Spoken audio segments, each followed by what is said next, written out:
आज हर बॉलीवुड स्टार के इर्द गिर्द बॉडीगार्ड्स का हुजूम नजर आता है। मगर क्या आप जानते हैं कि फिल्मी दुनिया में ये ट्रेंड किसने शुरू किया था? नहीं, ये आज के खान्स या कपूर्स नहीं थे।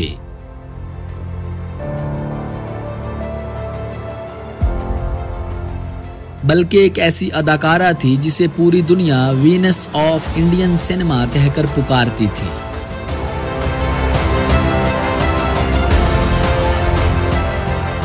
जी हां, वो थी मधुबाला। हुस्न की मलका, जिसने पहली बार फिल्म इंडस्ट्री में अपने साथ बॉडीगार्ड रखने का रुझान कायम किया।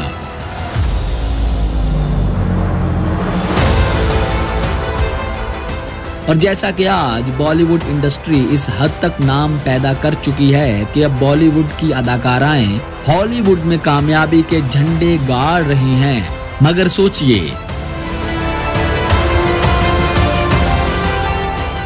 बरसों पहले हॉलीवुड के नामवर प्रोड्यूसर फ्रैंक कूपर ने यह पेशकश सबसे पहले मधुबाला को की थी।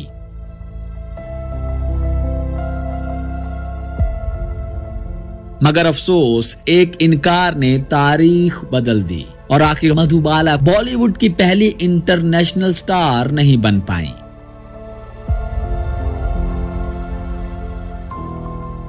वीडियो में आगे चलकर आपको बताते हैं कि वो हॉलीवुड में क्यों काम न कर सकी और आखिर हॉलीवुड जाने से इनकार किसने किया था।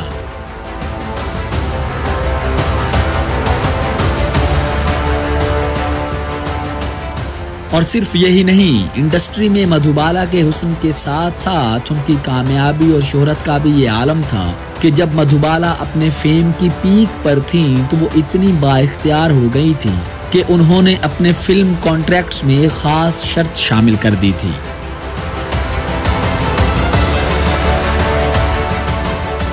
वो शर्त ये थी कि फिल्म में उनके ऑपोजिट रोल यानी हीरो का इंतखाब वो खुद करेंगी। यूं पहली बार किसी अदाकारा ने बॉलीवुड में हीरो की कास्ट का इख्तियार अपने हाथ में ले लिया था।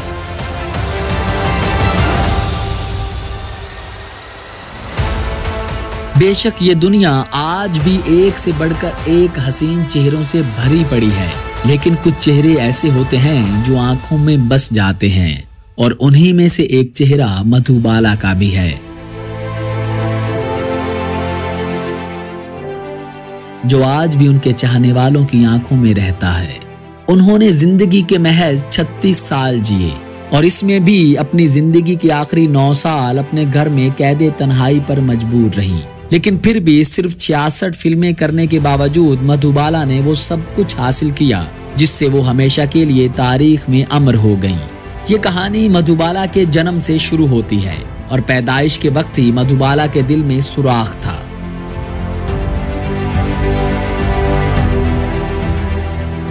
और डॉक्टरों के मुताबिक उन्हें इस बीमारी में काफी आराम की जरूरत थी, लेकिन जिंदगी बहुत जालिम है। मधुबाला के वालिद ने उन्हें एक ऐसी दुनिया में धकेल दिया जहां उन्हें मुसलसल काम करना पड़ता था। जिंदगी की इन तल्ख हकीकतों के बावजूद मधुबाला के एटीट्यूड में जबरदस्त रोमानियत और नौउम्री का एक अनोखा कॉम्बिनेशन था। और होता भी क्यों नहीं, क्योंकि उनका बर्थडे भी खूब निराला था। मधुबाला की पैदाइश 14 फरवरी 1933 को हुई थी और ये दिन वैलेंटाइंस डे यानी यौम मोहब्बत के तौर पर दुनिया भर में मनाया जाता है। मधुबाला का असली नाम मुमताज था। मधुबाला का हुस्न लाजवाब था।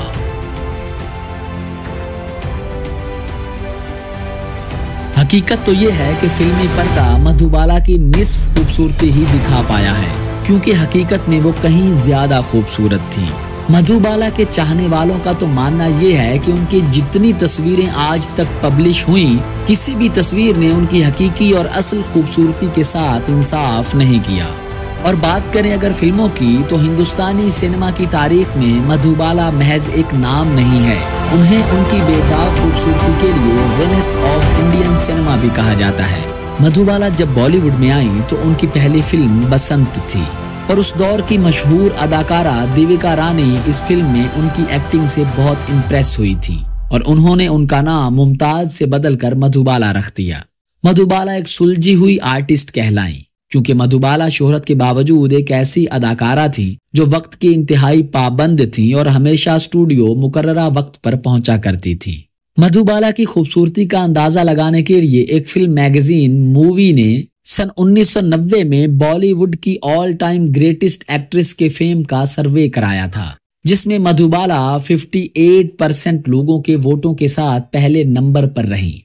उनके आसपास कोई और नहीं पहुंच सका क्योंकि इस सर्वे में नरगिस 13% वोट के साथ दूसरे नंबर पर थी। मधुबाला के साथ ही अपना डेब्यू करने वाले अदाकार राज कपूर ने एक बार मधुबाला के बारे में कहा था कि लगता है भगवान ने उन्हें अपने हाथों से संगे मरमर से तराशा है। इसके अलावा शिवसेना के बानी बाल ठाकरे ने फिल्म इंडस्ट्री में काम करने के अपने दिनों को याद करते हुए कहा कि एक दिन जब उन्होंने मधुबाला को शूटिंग के दौरान देखा तो उन्हें लगा कि उनका दिन खुशगवार हो गया है। उनका मवाजना अक्सर हॉलीवुड की खूबसूरत तरीन अदाकारा मार्लेन मेनरो से किया जाता था और इन दोनों में ये चीज भी कॉमन रही कि वो सिर्फ जिंदगी की 36 बहारें देख सकी, यानी दोनों की वफात सिर्फ 36 साल की उम्र में हुई। दर हकीकत मधुबाला न सिर्फ अपने वालिदैन बल्कि 11 बहन भाइयों के खानदान की वाहिद रोजी रोटी कमाने वाली थी। मधुबाला के वालिद अताउल्ला खान लाहौर में इंपीरियल टोबैको कंपनी में काम करते थे, लेकिन वहां भी मसाइल कुछ कम न थे। एक दिन अताउल्ला खान का तंबाकू फैक्ट्री में शदीद झगड़ा हो गया, लेकिन झगड़ा इतना बढ़ गया कि फिर अताउल्ला खान वो नौकरी छोड़कर दिल्ली आ गए और दिल्ली से बंबई के लिए रख्ते सफर बांधा और उम्मीद ये थी कि खूबसूरत मधुबाला को फिल्मों में काम मिलेगा। मुमताज अपने 11 बहन भाइयों में 5वें नंबर पर थी और उन्होंने सिर्फ 9 साल की उम्र में फिल्मों की दुनिया में कदम रखा। उनकी पहली फिल्म बसंत थी। ये फिल्म करने के बाद वो दिल्ली वापस आ गईं। फिर उन्हें बंबई से अमिया चक्रवर्ती का फोन आया जो उन्हें अपनी फिल्म ज्वार भाटा में एक किरदार देना चाहती थी, लिहाजा वो दोबारा बंबई आ गईं। लेकिन कुछ वजूहात की बिना पर उन्हें ज्वार भाटा का किरदार नहीं मिल सका। लेकिन इन सब के बीच उनके वालिद को अभी भी काम मिलने की कुछ उम्मीद थी और फिर उनके वालिद ने बंबई में ही रहने का फैसला किया। मारूफ अदाकारा देविका रानी बसंत में मधुबाला की परफॉर्मेंस से बहुत मुतासिर हुई। साल 1948 में उन्हें फिल्म सिंघार में सुरैया के साथ सपोर्टिंग रोल मिला।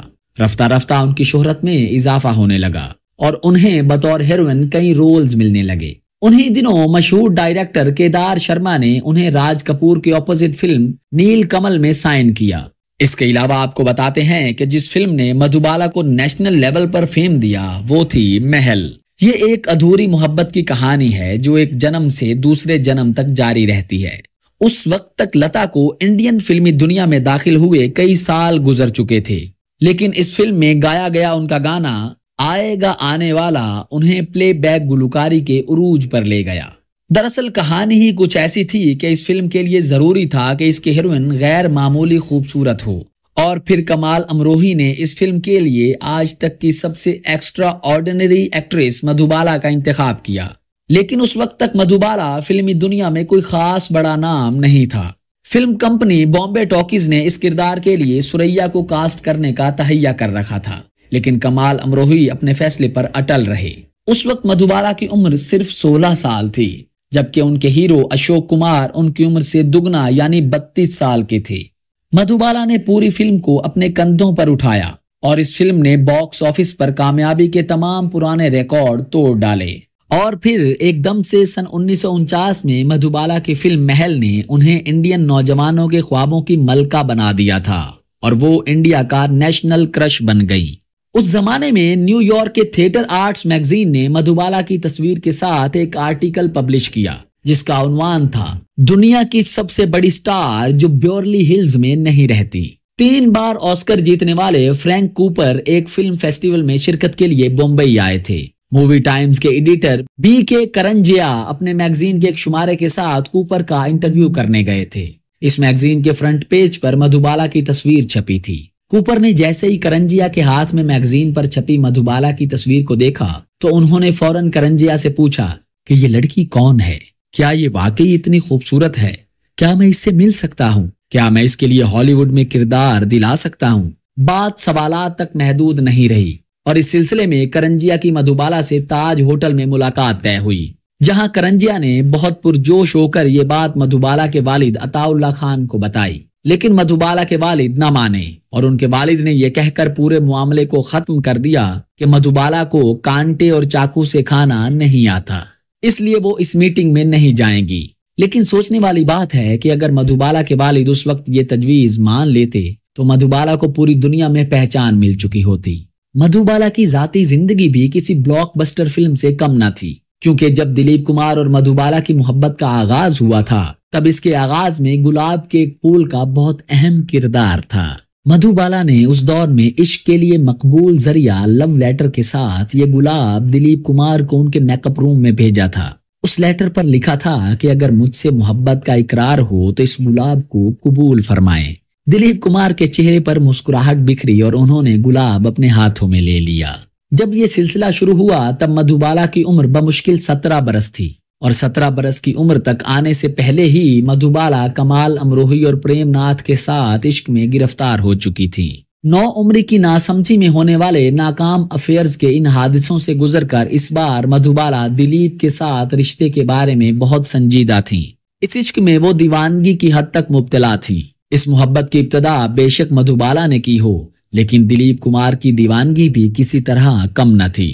उनके लिए मधुबाला के बगैर एक दिन भी गुजारना तकरीबन नामुमकिन हो चुका था। हालत ये थी कि वो अपनी फिल्म की शूटिंग छोड़ कर वहां पहुंच जाते जहां मधुबाला की शूटिंग चल रही होती। मधुबाला पहली बार ओपनली दिलीप कुमार के साथ 1955 में फिल्म इंसानियत के प्रीमियर के दौरान नजर आईं। ये पहला और वाहिद मौका था जब दिलीप कुमार और मधुबाला को एक साथ पब्लिकली देखा गया। देखने वालों का मानना है कि मधुबाला इससे ज्यादा खुश कभी नजर नहीं आई। रॉक्सी सिनेमा में मुनक्किद होने वाले इस प्रीमियर में मधुबाला को हर लम्हा दिलीप कुमार का बाजू पकड़े देखा गया। उनकी मोहब्बत को लेकर शम्मी कपूर ने यह भी बताया है कि किस तरह दिलीप कुमार मुंबई से पुणे तक सिर्फ मधुबाला को देखने के लिए गाड़ी चला कर आया करते थे और दूर खड़े मधुबाला को देखा करते थे। लेकिन फूलों के साथ जुड़े कांटे भी नसीब का हिस्सा होते हैं। दरअसल मधुबाला के वालिद अताउल्ला खान इंतहाई सख्त मिजाज इंसान थे और वो अपनी बेटी पर हर वक्त बड़ी सख्त निगरानी रखते थे। उनके माइंडसेट को लेकर यह कहना दुरुस्त होगा कि फिल्मी दुनिया के तमाम मर्दों का किरदार उनके लिए शक के दायरे में था। दिलीप कुमार भी इस दायरे से बाहर न थे, लेकिन फिर भी उन दोनों की शिद्दत मोहब्बत के बायस उनकी बात यहाँ तक जा पहुंची कि उनके रिश्ते को एक रस्मी शक्ल दी जा सके। मधुबाला की बहन के मुताबिक उनकी मंगनी भी हो गई। दिलीप कुमार की बड़ी बहन सकीना आपा मधुबाला के घर रस्मी तौर पर दुपट्टे लेकर भी पहुंची थी, लेकिन एक दिन बाद आखिर बिगड़ ही गई। इस जोड़ी ने तराना के बाद 1952 में संगदिल और 1954 में अमर नामे फिल्मों में एक साथ लीड रोल अदा किए थे। के आसिफ की फिल्म मुगले आजम जो रिलीज भले ही 1960 में हुई, लेकिन उसकी शूटिंग 1950 की दिहाई से ही चलती आ रही थी। इन फिल्मों की शूटिंग के दौरान ही दिलीप कुमार के जहन में अताउल्ला खान के लिए नापसंदीदगी का अजीब सा माइंडसेट पैदा हो चुका था। इसकी वजह थी खान साहब का मधुबाला की जिंदगी में कदम कदम पर दखल अंदाजी करना।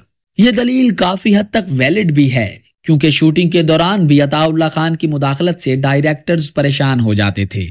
दिलीप कुमार को ये तमाम पाबंदियां और खान साहब की आदतें कतई नापसंद थी। उन्होंने मधुबाला से साफ कह दिया था कि शादी के लिए उन्हें फिल्मों में काम करना तो छोड़ना ही होगा, साथ ही अपने वालिद से सारे रिश्ते भी तोड़ने होंगे। इधर मधुबाला को अपने वालिद साहब की सख्तियों के बावजूद उनसे बेपनाह लगाव था। जिन मुश्किलों से उन्होंने अपना खानदान शुरू किया था वो इसकी बड़ी कदर करती थी। इसी मसले के हवाले से इन दो मोहब्बत करने वालों में अक्सर झगड़े की नौबत आ जाती थी, लेकिन दिलीप कुमार ने इसके बरक्स बात बयान की है। दिलीप कुमार के मुताबिक जो कहा जाता है इसके बरक्स मधुबाला के वालिद इन दोनों की शादी के खिलाफ नहीं थे। उनकी अपनी प्रोडक्शन कंपनी थी और वो बहुत खुश थे कि एक ही घर में दो बड़े स्टार मौजूद होंगे।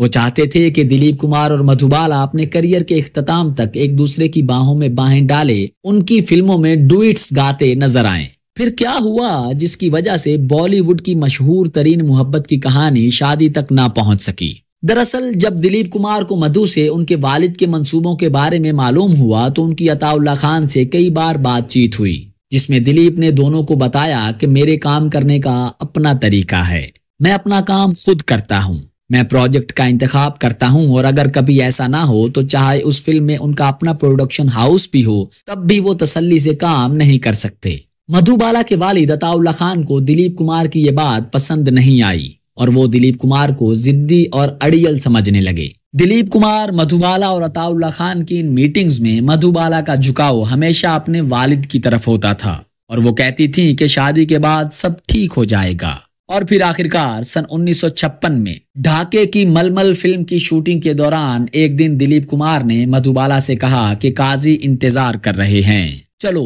आज मेरे घर शादी कर लेते हैं। लेकिन मधुबाला उनकी बात सुनकर रोने लगी। दिलीप कुमार कहते हैं कि अगर आज तुम नहीं गई तो मैं तुम्हारे पास वापस नहीं आऊंगा, कभी नहीं आऊंगा। इसके बाद दिलीप कुमार मधुबाला के पास वापस नहीं आए क्योंकि दोनों के दरमियान सन 1957 में ऐसा झगड़ा हुआ कि उसके शोले ने इस मोहब्बत को बेवक्त खत्म कर दिया। बात कुछ इस तरह थी कि B.R. चोपड़ा ने अपनी फिल्म नया दौर की मंसूबाबंदी की। इस फिल्म के लिए दिलीप कुमार के साथ मधुबाला को कास्ट किया गया। इसका आगाज भी अच्छा हुआ। मुहूर्त से लेकर स्टूडियो में पहले 10 दिन की शूटिंग भी मजे से हुई। इसके बाद आउटडोर शूटिंग की बात आई। फिल्म की ज्यादातर शूटिंग भोपाल के पास बुधनी कस्बे में कोई 2 माह तक होती रही। B.R. चोपड़ा की इस बात से खान साहब मुत्तफिक नहीं थे। वो चाहते थे कि मुंबई के ही किसी स्टूडियो में गांव का सेट लगाकर शूटिंग की जाए, लेकिन चोपड़ा साहब इस बात पर बिल्कुल तैयार न थे। बिलाखिर ये तनाजा इतना बढ़ा कि तैश में आकर चोपड़ा साहब ने मधुबाला की जगह वजंती माला को साइन कर लिया और दिलीप कुमार इस पूरे मामले में चोपड़ा साहब के साथ खड़े रहे। उनका ख्याल था कि अताउल्ला उनकी वजह से मधुबाला को भोपाल नहीं जाने दे रहे हैं, जबकि मधुबाला के खानदान वालों का कहना है कि असल में मधुबाला दिल में सुराख होने की वजह से बीमार रहती थी और इस राज को उन्होंने दुनिया के साथ साथ फिल्म इंडस्ट्री से भी छुपा रखा था। आउटडोर भेजने पर तबीयत भी बिगड़ सकती थी और राज भी खुल सकता था। चोपड़ा ने वजंती माला को लेने के बाद इसका ऐलान एक अखबारी इश्तिहार के जरिए किया। इस इश्तिहार में मधुबाला पर एक कट का निशान लगाकर उसकी जगह वजंती माला की तस्वीर शाया कराई। अताउल्ला खान का खून खौल गया और जवाब में उन्होंने एक इश्तिहार शाया करवाया जिसमें मधुबाला की तमाम फिल्मों के नाम देकर आखिर में नया दौर के नाम पर वैसा ही कट का निशान लगा दिया। इससे भी एक कदम और आगे जाकर उन्होंने अदालत में फिल्म की शूटिंग पर पाबंदी लगाने के लिए मुकदमा दायर कर दिया। इस केस के जवाब में चोपड़ा ने भी मधुबाला को फिल्म की साइनिंग के तौर पर जो 30,000 रुपए की रकम दी थी उसकी वापसी के लिए मुकदमा दायर किया। इन्हीं अदालती झगड़ों की समाअत के दौरान दिलीप कुमार को गवाही के लिए बुलाया गया। बाकी तमाम सवालात के अलावा एक सवाल ये भी पूछा गया कि क्या वो मधुबाला से मोहब्बत करते हैं। दिलीप कुमार ने मजिस्ट्रेट R.S. पारेख की अदालत में सबके सामने कहा, हाँ मैं मधु से मोहब्बत करता हूँ और उससे हमेशा मोहब्बत करता रहूंगा। कैसी सितम ज़रीफी है कि जिस दिन दिलीप कुमार ने सरेआम इस मोहब्बत का इजहार किया था उसी दिन इस मोहब्बत की कहानी का इख्तिताम भी हो गया। इस पूरी कहानी से वाबस्ता एक इंतहाई अहम बात यह है कि इन मुकदमात और तलखियों के बावजूद भी फिल्म मुगल आजम की शूटिंग में दोनों साथ साथ काम करते रहे। मुगल आजम मधुबाला के करियर की आखिरी फिल्म थी।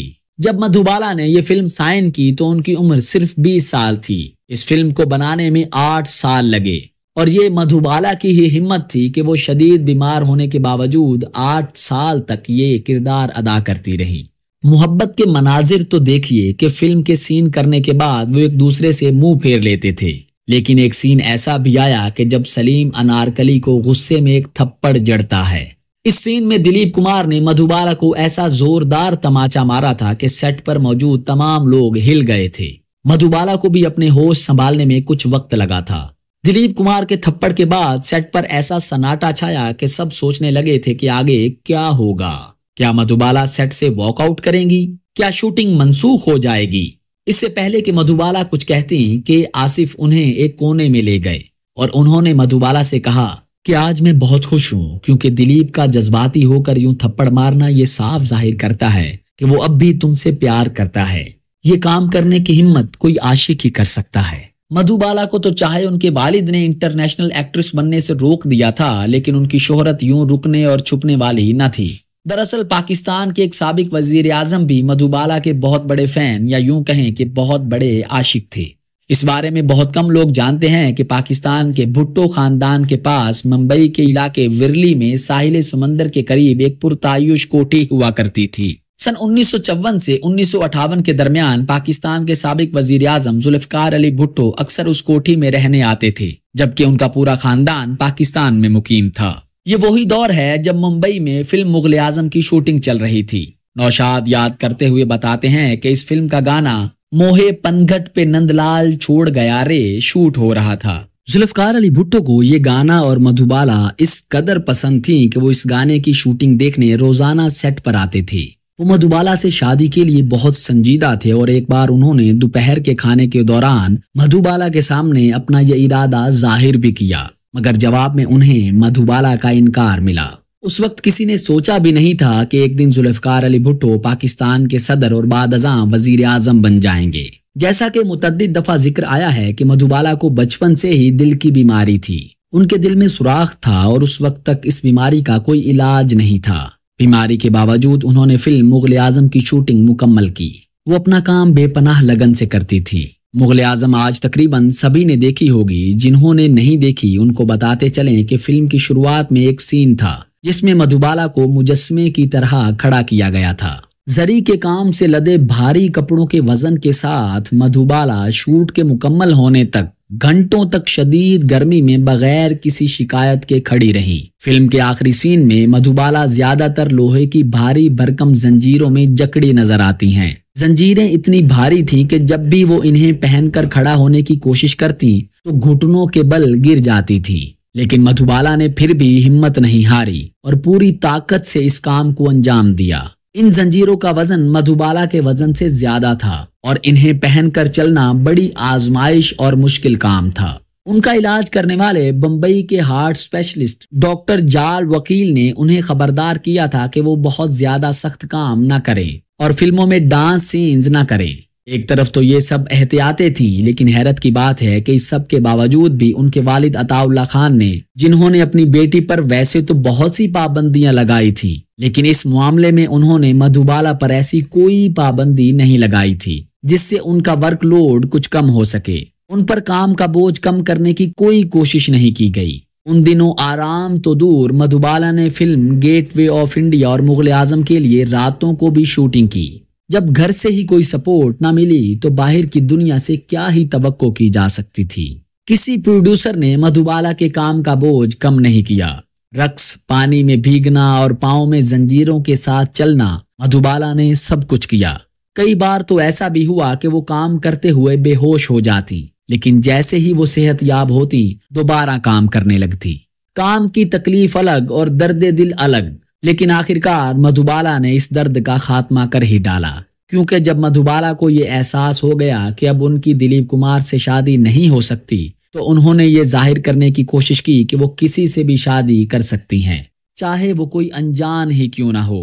बिलाखिर एक दिन मधुबाला ने अदाकार और गुलकार किशोर कुमार से शादी करने का फैसला किया, जो पहले से ही शादीशुदा थे। किशोर उन्हें इलाज के लिए लंदन ले गए। डॉक्टर्स ने उन्हें भारी और दबाव वाले काम करने से मना किया और उन्हें बच्चा पैदा न करने का मशवरा भी दिया गया, लेकिन इस सब के बावजूद भी डॉक्टर्स ने उन्हें सेहतयाब होने की कोई उम्मीद नहीं दिलाई। उन्हें बताया गया कि वो ज्यादा से ज्यादा 10 साल तक जिंदा रह सकती हैं, जबकि अगले 1 साल के दौरान भी मर सकती हैं। वो इस एहसास के साथ लंदन से बंबई वापस आ गईं कि उनके पास ज्यादा वक्त नहीं बचा है।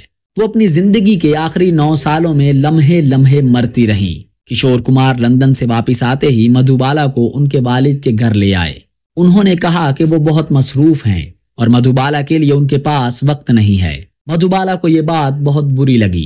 वो शदीद बीमार थी, उन्हें उस वक्त अपने शौहर की जरूरत थी। किशोर कुमार ने उनके इलाज के तमाम इखराजात बर्दाश्त करने की पेशकश की, लेकिन इस पर मधुबाला ने सोचा कि क्या सिर्फ इतना करना काफी था। किशोर उनसे फोन पर बात करते थे, मगर फिर रफ्ता रफ्ता किशोर उनसे मिलने कम आने लगे। ये एक बेमेल शादी थी जो जल्दबाजी में की गई थी। इस शादी से उन्हें कभी खुशी नहीं मिली। मधुबाला को किशोर से बेपनाह मोहब्बत की जरूरत थी जो उन्हें कभी नहीं मिल पाई। बीमारी ने मधुबाला की खुद एतमादी को कमजोर कर दिया था। तभी उन्होंने अपनी आखिरी दिनों में मेकअप करना शुरू कर दिया था। सुपरस्टार्स ऑफ इंडिया में फिल्म डायरेक्टर शक्ति समांता ने बताया कि वो भी मधुबाला से उनकी मौत से एक दिन पहले मिले थे और वो बहुत ज्यादा मेकअप में थी। हालांकि वो अपने पूरे फिल्मी करियर में बहुत कम मेकअप करने के लिए मशहूर थी। दिलीप कुमार उनके आखिरी लम्हात में उनसे मिलने गए थे। उनका कहना था कि बीमारी की हालत में भी वो उतनी ही पुरकशिश लग रही थी। 23 फरवरी 1969 को अपनी 36वीं सालगिरह के 9 दिन बाद मधुबाला ने मौत के साथ जद्दोजहद तर्क करके हमेशा के लिए आंखें मूंद ली। दिलीप कुमार उस वक्त मद्रास में फिल्म गोपी की शूटिंग कर रहे थे। जब तक वो बंबई पहुंचते उस वक्त तक मधुबाला को सपुर्दे खाक कर दिया गया था। वो एयरपोर्ट से सीधा कब्रिस्तान गए और उनकी कब्र पर फूल चढ़ाकर उन्हें अलविदा करने कब्रिस्तान पहुंचे और उसके बाद वहां से ताजियत के लिए वो मधुबाला के घर गए। उनकी खूबसूरती का कभी जिस बॉलीवुड में डंका बजता था उस दुनिया ने उन्हें भुला दिया, लेकिन वो इंडियन सिनेमा शायकीन के दिलों पर राज करती रही। इंडियन पोस्टल सर्विस ने 18 मार्च 2008 को मधुबाला की याद में डाक टिकट जारी किया। इस मौके पर फिल्म अदाकार मनोज कुमार ने कहा था कि मधुबाला मुल्क का चेहरा थी। एक सदी में एक ही मधुबाला हो सकती है। मैं जब भी उनको देखता दिल में गजलें गूंजने लगती थी। वाकई अब कोई दूसरी मधुबाला नहीं हो सकती।